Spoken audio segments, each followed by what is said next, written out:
Alright, for this video we're going to be using a 5/32 Allen key, an adjustable crescent wrench, and then I've got a 5/8, an 11/16, a 13/16, and a 7/8 wrench.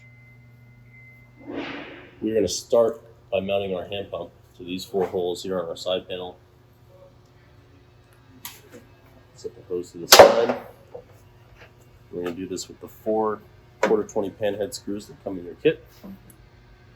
Slide up the holes on your hand pump. Thread those in. Then we're going to use our 5/32 Allen key to tighten those down.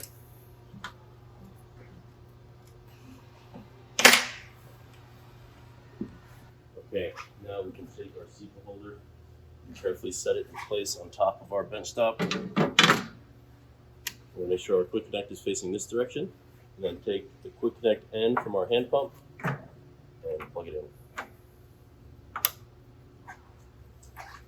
Now we can take our Sepa Cell and slide it into our holder.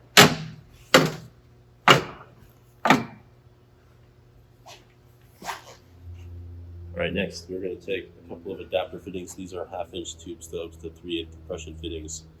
We're going to insert one into each of these ports on our bench top.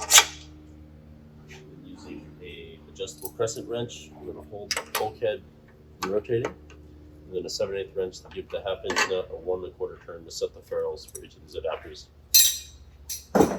From there, I'm holding 2 sections of 3/8 stainless steel hose. We're going to insert one end into each of these adapter fittings, and the other end of the hose is going to go into our Sepa Cell.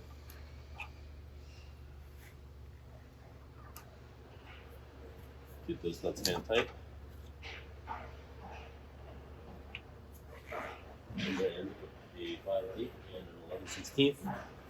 We're going to hold the adapter fitting for rotating. We're going to give the top nut a 1 1/4 turn with our 11/16 wrench for each of these. And then on the Sepa Cell, same thing, hold the nut going into the body of the cell in place with a 5/8 wrench, and using an 11/16 to give each of these top nuts a 1 1/4 turn to set the ferrule.